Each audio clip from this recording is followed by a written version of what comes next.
సోదరులారా ఈరోజు సిఐటియు జిల్లా కమిటీ సమావేశము వనపర్తి పట్టణంలోని సిఐటియు జిల్లా కార్యాలయంలో ఎం రాజు అధ్యక్షతన జరిగింది. ఈ సమావేశంలో ప్రధానంగా బీజేపీ నరేంద్ర మోడీ ప్రభుత్వాన్ని 10 సంవత్సరాల నుండి కార్మికులకు, రైతులకు, కూలీలకు వ్యతిరేకమైన విధానాలు, ధనవంతులకు, కార్పొరేట్ సంస్థలకు ఈ దేశ సంపదను దోసిపెట్టడం జరిగింది.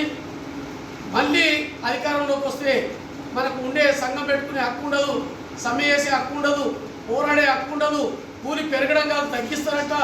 ఇప్పటికే 2017లోన 176 రూపాయలు కనీస కూలీ అని చెప్పి నిర్ణయం చేసింది నరేంద్ర మోడీ ప్రభుత్వం. 2019లో 175 రూపాయలు ఫ్లోర్ లేబర్ కార్మికుడికి అని చెప్పి నిర్ణయం చేసింది. అంటే 2 ఏళ్లకు 2 రూపాయలు కూలి పెంచింది. కానీ నరేంద్ర మోడీ దోస్తులకు, ఆదానికి, అంబానీకి వేల కోట్ల రూపాయలు సంపద పెంచింది. మొత్తం కార్పొరేట్ సంస్థలకు ఈ భారతదేశంలో ఈ 10 ఏళ్ల కాలంలో 16 లక్షల కోట్ల రూపాయలు బ్యాంకులకు ఎగ్గొట్టిందని, వాళ్ళు కట్టలేరని బ్యాంకులకు మాఫీ చేసిండ్రు. 15 లక్షల కోట్ల రూపాయలు కార్పొరేట్ ట్యాక్స్ మాఫీ చేయడం జరిగింది. అంటే 31 లక్షల కోట్ల రూపాయలు ధనవంతులకు దోసిపెట్టిండ్రు. కానీ మనకు ధరలు విపరీతంగా పెంచేసిండ్రు. అన్ని రకాల ధరలు పెంచి ఈరోజు మోడీ మళ్ళీ తగ్గుతున్నామని అధికారంలోకి వస్తా అంటున్నాడు. ఇప్పుడు అంటాడు ఆయన మొత్తం ఈ హిందూ ముస్లింల కొట్లాటలు పెంచడానికి కోసం ఈ నిర్ణయం చేసిండు. ఆయన అంటాడు 77 ఏళ్ళ నాడు నుంచి ఎప్పుడు రాముని బతికించడానికే, రామునికి సంబంధించి పూజలు చేయడానికి రాముని భక్తులను ఎవరు ఏమనలేదు.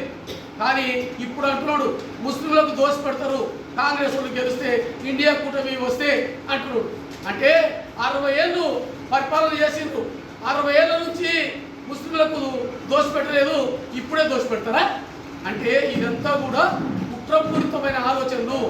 బీజేపీ అనేది నరేంద్ర మోడీ ప్రభుత్వము ఒక తప్పుడు ధోరణితో అబద్ధాలు మాట్లాడుతున్న పరిస్థితి ఉన్నది. కాబట్టి దాన్ని మనం వ్యతిరేకించాలి.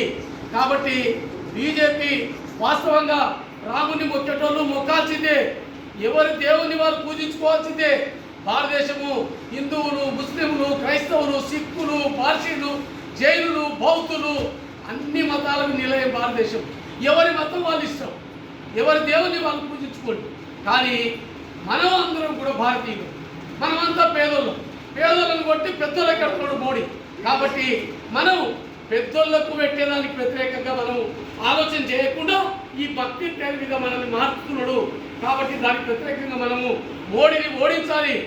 ఈ మే 13వ తారీఖు నాడు జరిగే పార్లమెంటు ఎన్నికల్లో మనం మోడీని ఓడించాలి. ఇండియా కూటమికి ఓట్లు వేయాలి, వామపక్షాలకు ఓట్లు వేయాలి, వామపక్ష లౌకిక శక్తులకు ఓట్లు వేసి గెలిపించాలని చెప్పి తెలియజేస్తున్నాం. అదేవిధంగా మేడే ప్రపంచ కార్మిక దినం మే 1వ తారీఖు నాడు మేడే ప్రపంచం అంతా జరుగుతుంది. కాబట్టి నరేంద్ర మోడీ అంటాడు, బీజేపీ అంటది, ఏమంటున్నారు, ఇది ప్రపంచ కార్మిక దినం, మేడే మనం చేయాల్సిన అవసరం లేదు, విశ్వకర్మ దినం మనది. కాబట్టి విశ్వకర్మ దినం చేద్దాం, అంతర్జాతీయ కార్మిక దినం వద్దంటున్నాడు. ఎందుకంటున్నాడు, మీరు మేడే చేసిన వాళ్ళందరూ ఏమడుగుతారు, 8 గంటల పని దినం గుర్తుకొస్తుంది, 8 గంటల పని కావాలంటారు. ఇప్పుడు నరేంద్ర మోడీ 12 గంటలకు జీవో తెచ్చిండు. 12 గంటల పని ఇప్పుడు బీజేపీ పాలిత రాష్ట్రాలు అమలవుతుంది. గుజరాత్లో కానీ, అదేవిధంగా ఉత్తరప్రదేశ్లో కానీ 12 గంటల పని అమలవుతుంది. సంఘం పెట్టుకునే హక్కు లేదు. అక్కడ సంఘాలకు స్థాయి లేకుండా పోయింది, ఆ స్థానమే లేకుండా పోయింది. మన దగ్గర కూడా సంఘం పెట్టవద్దు, సమ్మె చేయొద్దు, కూలి పెంచవద్దు, కూలి తగ్గియాలి. ఇది ధరలు పెంచుతాం, కూలి తగ్గిస్తాం. ఇది నరేంద్ర మోడీ యొక్క సిద్ధాంతం.